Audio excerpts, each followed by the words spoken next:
My first car was a 2001 IS300, and that car and I never met a can of spray paint that we didn't like. I used to spend my days spray painting my wheels pink, and then I'd paint them black, and I'd paint them pink all over again. At one point, after surfing my.is and Club Lexus all night, I thought that I was capable enough to black house my own headlights. So I pulled off my bumper the next day and put my headlights in my mom's oven. She came home and asked why my headlights were in her oven, and I said, because I'm painting them black, obviously. That didn't go very well. But the point is that I love that car so much that I spent all of my time trying to make it better. I didn't actually make it any better. But after the IS300, I ended up buying an IS250 F Sport, and now here we are today with the IS500. I'm gonna tell you what I love about this car, and if there was anything that I didn't like, I would tell you that too, but that list is pretty short, so let's get to it.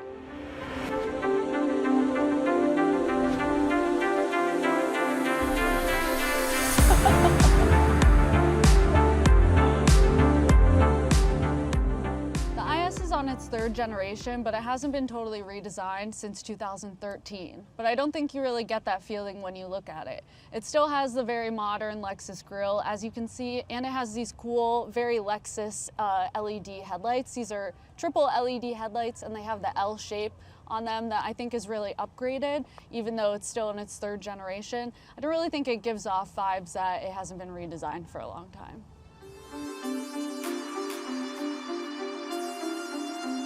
One thing that I really love about the IS line is that it still offers really great value. This is the IS500 and it is the top of the line, but it's still under $65,000 and you don't really have to add anything on after the fact. This one actually only has an upgraded set of wheels and otherwise it's pretty stock from the factory. But besides that, the IS line offers great value because it comes really well built and it still has plenty of performance. Specifically, this one has a V8 still. It has 472 horsepower and almost 400 pound-feet of torque. And really, you don't find a V8 in many cars, especially in this segment anymore. So that's one of my favorite things about the IS. If I could get this open, and I can. Ta-da! There's the V8. Thanks to that V8, you want to be able to hear it really well, and this stacked quad exhaust that we have going on back here really makes a difference and sounds really awesome.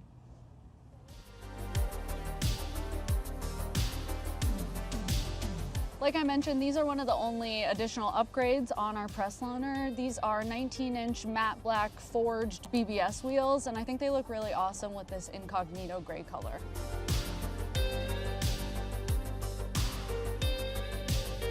Most new cars are filled with screens and touch screens and they lack buttons, and the IS is actually full of buttons.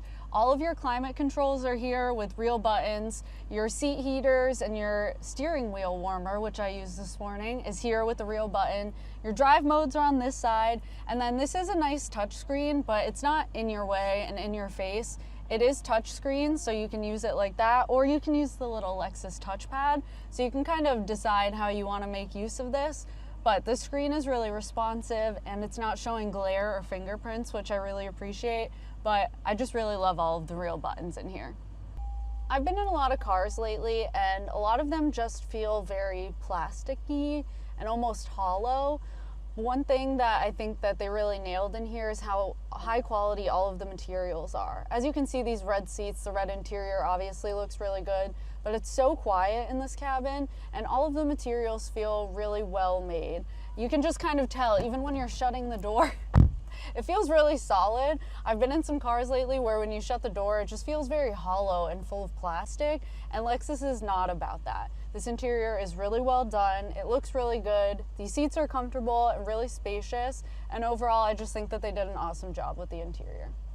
And we are going to take it for a little drive to see how the V8 does. And I would like to formally state that it's like 40 degrees out and this thing has a heated steering wheel, which you never really know that you want until it's too late. So thanks, Lexus. All right, so this one has 4 different drive modes. You have your Eco, your Normal, and then you have Sport and Sport S. So let's see. Just kind of changes the feel of the car while you're driving, but it's a nice addition to have so you can kind of feel that V8 a little more. And this is a great daily driver, I think, because It still has a V8. You have 472 horsepower and almost 400 pound-feet of torque. And this is a little car, you know, it's like a 4-door sedan. So you don't need that much power to be able to feel it. But most of the time when you're driving around, you can just kind of keep it in eco mode or even just sport mode, and it feels fine. It feels nice, and you can always hear that V8 in the back, or in the front. The V8's not in the back. But I feel like if you're buying a car like this probably isn't your fun car. You probably have a weekend car or a fun car that you're driving. I'm not sure that this would necessarily qualify as a fun car, but it's a car that you can have fun in. But I think I would spend more time, you know, commuting to and from work in this and or going to the grocery store than I would, like, do people take an IS to the track? I feel like they probably don't, but there's no track mode. So we're in Sport S Plus mode right now. All right, let's see how it feels.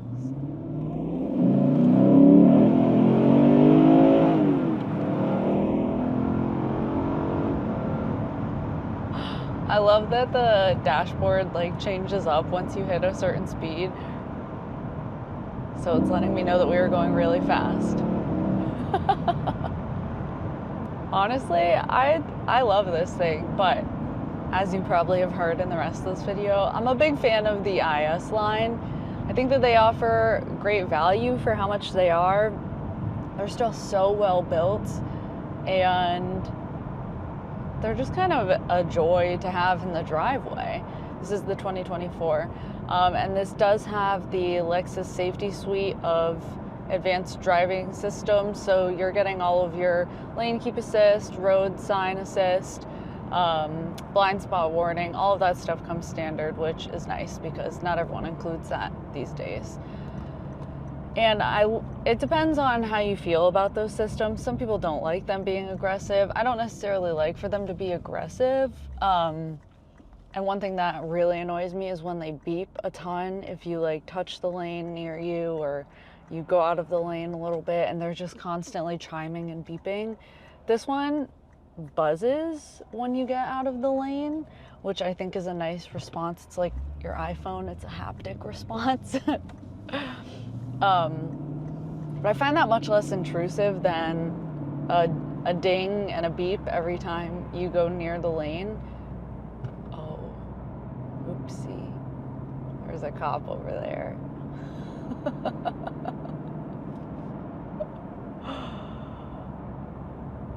Oh well. Alright, well, we did it in Sport Plus mode. I think that's going to be the most responsive. It definitely changes the throttle control a little bit, and I think it makes it louder and just kind of adjusts the suspension. So if I were trying to have a more fun drive, I would definitely keep it in Sport Plus mode more than obviously Comfort or Eco mode. And you do have a V8, so you're getting okay fuel economy. But if you're trying to stay away from the gas station every week, I'd probably keep it in eco mode most of the time. This is the 2024, but I don't believe much has changed with the 2025 model. This is on its 3rd generation, and I don't know what Lexus has planned for 2026. I hope that the IS sticks around. I hope that the V8 sticks around, but I guess that's to be determined.